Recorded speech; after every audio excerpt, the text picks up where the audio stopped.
Welcome to Thrive with Pride from Age Options, an online space for LGBT older adults and those who care for them. This is a recording of a live event held on Zoom, which is unfortunately why there are some glitches in the video. It's not your internet connection, it's ours, and we apologize, but you should still be able to hear and see all that Nikki is presenting. This month we are joined by Nikki Rashes, Manager of Outreach and Volunteers for NAMI Metro Suburban. She shared some important information about mental health during the pandemic and NAMI's free resources that can help anyone who is struggling.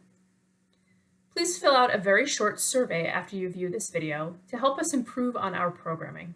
It is anonymous and will take you less than 5 minutes to complete. The link to the survey is in the video description below. All right, thank you for having me and thank you for being here today to hear about mental health. As Kate said, I'm the Outreach and Volunteer Manager at NAMI Metro Suburban. And just to tell you a little bit about who we are, let me start there. There we go. So NAMI's mission is to provide support, education, and advocacy for individuals, families, and communities that are affected by mental illness. We've been serving the community since 1992 with our drop-in center in Oak Park. In 2016, we began our living room program, which I'll explain a little bit more about as we go along. We have since then opened 3 living rooms in LaGrange, Broadview, and Summit. NAMI services, whether in person or virtual, are 100% free of charge, so we do not collect payment or bill insurance for our services. So let's talk a little bit about mental health. The Centers for Disease Control define mental health as a state of well-being in which a person realizes his or her own abilities, can cope with the normal stresses of life, can work productively and fruitfully, and is able to make a contribution to his or her community. Now, I want to point out to you the part I've bolded here in this definition, can cope with the normal stresses of life. We are living in a very unique time where people are going beyond coping with normal stresses. We have to work a little harder to be well and stay well in these times. All people have mental health. It's on a spectrum and can fluctuate from day to day. But it becomes a mental health condition or a mental illness, which is something of more concern when it's disrupting your day-to-day life. Why is this so important? Your mental health is important because when you feel better, you do better. Everything is affected by our mental health. So as I said previously, with the COVID outbreak, the pandemic, the current civil unrest in our country, people have been faced with new challenges. People are faced with levels of fear, sadness, and isolation that we have not felt previously. So how are we as a society reacting? Based on information from SAMHSA, the Substance Abuse and Mental Health Services Administration, there's 4 ways people are responding to the recent stressors. And those are through behavior, emotions, body, and thinking. So we're going to go through and look at each of these and what they look like when we're experiencing them, so we know what to watch for and what may or may not be a concern. So when we're talking about behavior, that could be an increase or decrease in your energy and your activity levels. It could mean you've increased alcohol, tobacco, or use of illegal drugs. It could be an increase in irritability. That's something we're seeing a lot of, kind of that short fuse or short temper, outbursts of anger, or arguing frequently. And it could just be trouble relaxing or sleeping. Sometimes it's those thoughts that are going through our head, keeping us awake, the what if that we're experiencing right now. Maybe crying frequently or worrying excessively. Again, that goes back to the what ifs and the, what can I do? What if this happens? What if it gets worse type thing? Wanting to be alone most of the time. So I know this is a very isolating time, but when we are feeling that we don't want to deal with others. That may be a concern. Blaming other people for everything, having difficulty communicating or listening. And a big one, inability to feel pleasure or have fun. So when you're no longer enjoying your life the way you used to, that's a concern.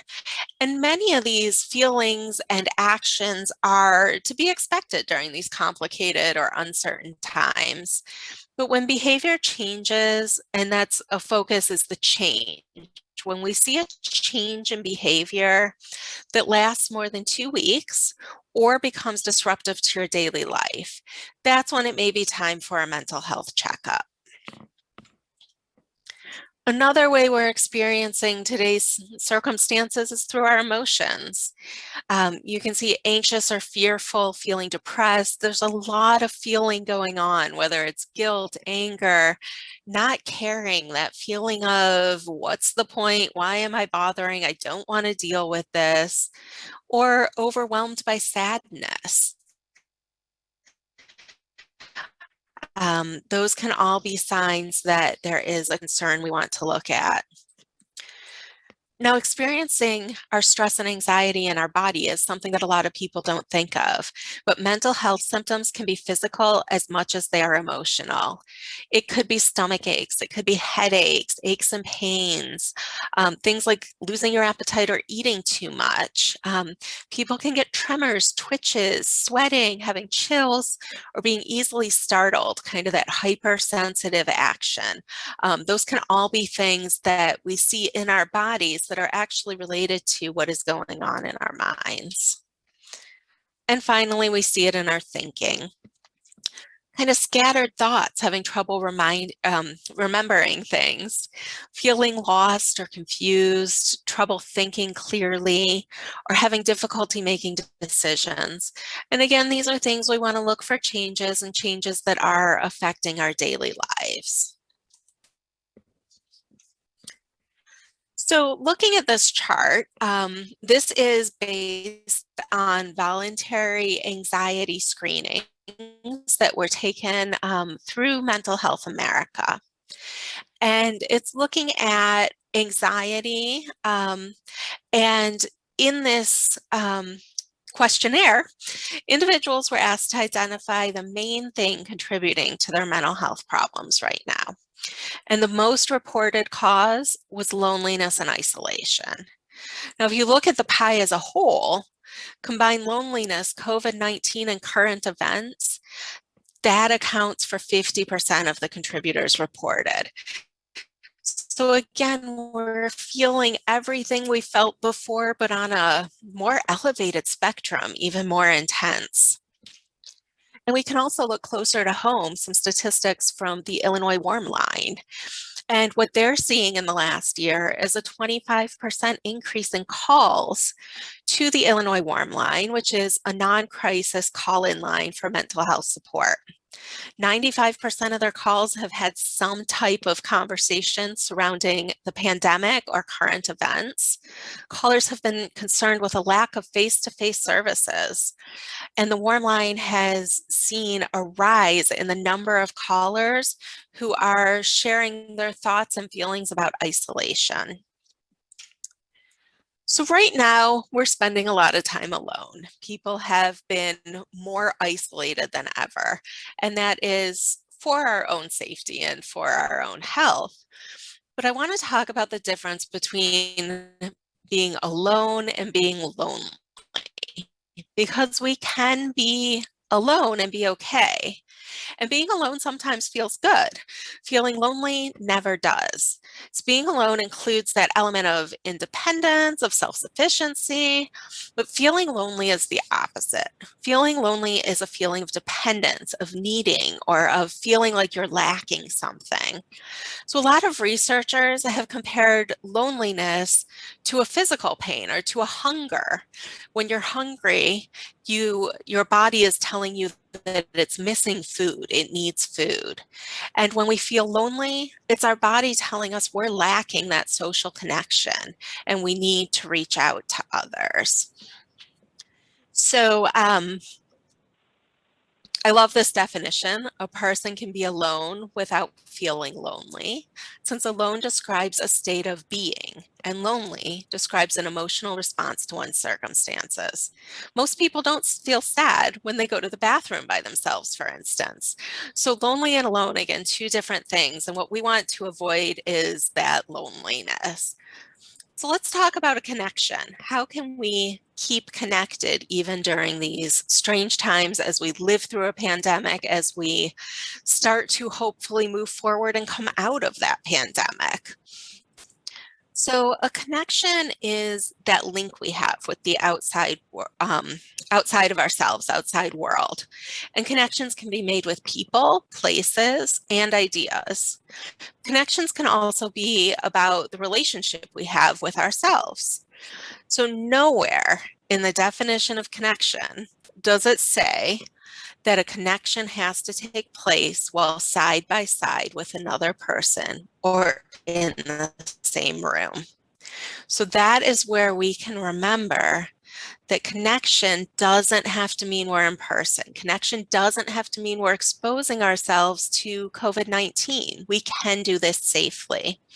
So I'm going to run through some different ideas, different ways you can connect with people without having to be in the same room or exposing yourself to other people. One is just to pick up a telephone and call someone. Your call could make someone else's day, and it can make your own. So getting on the phone, having that conversation can be a really good, oh, sorry about that. Ah, okay, sorry about that. So there are a lot of electronic options available too when it comes to technology. It looks like I'm preaching to the choir because you guys have all figured out your technology, how to get on Zoom.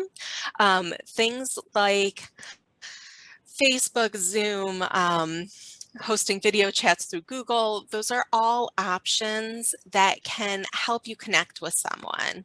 So you can host video chats with your family members, you can do it one-on-one, or you can do it with everybody at the same time. There are things like happy hours via Skype that people are doing, using Google to watch movies together from different locations. If you're not sure how to use these tools, many of them are free, and you can just Google how to use, and whatever platform you're thinking of, you will find tutorials, you will find videos, you will find information on how to make those connections. Also, Facebook, if anybody does use social media, think about reaching out to old friends, reaching out to people who, I know a lot of us have 5 zillion friends on Facebook and we follow their exciting lives, but don't necessarily interact with them. Think about those connections. Think about sending a message. You can set up things like book clubs, invite people to have an online discussion group like this. You can have live chats as you discuss different topics. So you want to look for interactions with people who have similar interests, just like you would do if you were in person. Exercise, something that we're used to doing together in person with a partner, has become hard. And as many of you may know, when it comes to mental health, exercise is a huge benefit. It releases those endorphins that will help keep our moods level. So exercise machines, if anyone has a machine in their home, a lot of them allow you to compete with others while you use them. So that could be something like a Fitbit. The Peloton bike has been something that's become widely known. So things like that where you can engage with others while doing it by yourself. Another option, now that we've talked about the beautiful weather and summer seems to finally be coming, is getting outside and exercising with friends, but at a safe distance. So an example, my niece, who is 14 years old, I called her one day and she said, I can't talk, I'm on a walk with my friend. And now this was during the time when everybody was sheltering in place. Nobody was seeing each other. And I was kind of like, Sydney, what are you doing? Why are you with your friends? And she said, oh no, she's on the other side of the street. We're walking together from opposite sides of the street talking on the phone.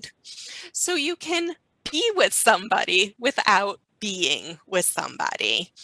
It's a great way to keep those 6 feet apart while still chatting with someone. You can also, pick up the phone, ask someone to accompany you on your walk and just chat with them while you go for a walk. Pull up a lawn chair and chat across the fence when people are working in their yard. Keep that distance, but still be an encouraging presence. Checking in on neighbors can be so important. If you look after people who may be older than you, may be living alone, may need that extra support, you will not only be helping them, but by helping others, you help yourself and you elevate your own mood and you still have those connections. A lot of community groups are looking for volunteers right now, especially people who can just pick up the phone and make a phone call and check in on their members. Another thing which we are doing in person now through NAMI is the drop-in center and support groups. So NAMI's drop-in center is located in Oak Park. It is a place where we focus on breaking out of isolation that comes with mental health conditions. So we focus on that socialization. And it's a place you can come, you can hang out, you can do anything from participating in groups where we work on goal setting, we work on social skills, or we play Scrabble and, sing karaoke. So it can be a little bit of anything. We have support groups for people who are living with a mental health condition or for family members of people living with a mental health condition. And at those support groups, you can find the connections we're talking about. So the last thing I wanted to talk to you guys about is the NAMI living room. And I mentioned before we have 3 living rooms. They're in LaGrange, Broadview, and Summit. And what the living room is a place where you can go get one-on-one peer support.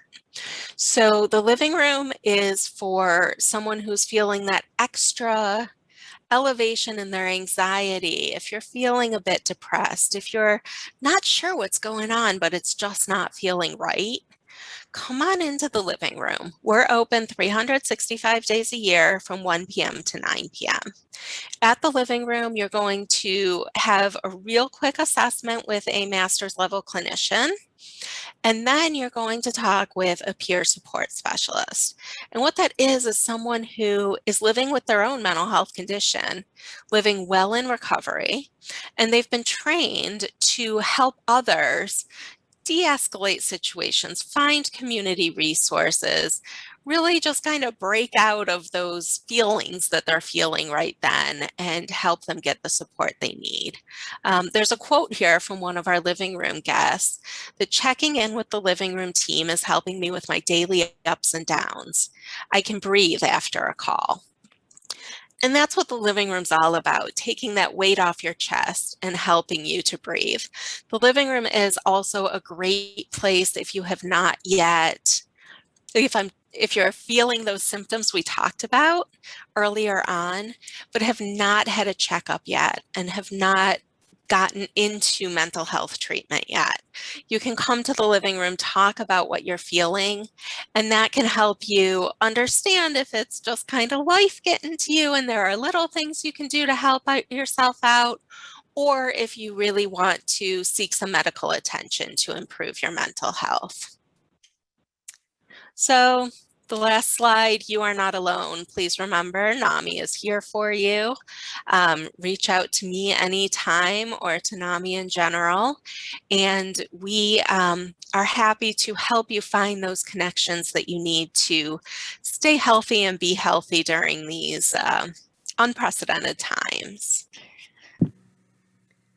Thank you again to Nikki Rashis for a great presentation. We also had a very lively Q&A discussion afterwards, which we did not record. Please check the video description below for more information, including a link to NAMI resources throughout Illinois and information on how to find and access the living room or drop-in center near you. Please join us for our next monthly event on May 25th, 2021, when we'll be hearing from Age Options' own Jamie Farrell, who will be introducing us to your elder justice advocates in the community and in long-term care facilities. If you are able to join us live on Zoom, you'll also be able to join in our spirited discussion, which we're sure to have after that presentation. Thank you again for watching, and please don't forget to fill out the quick survey below.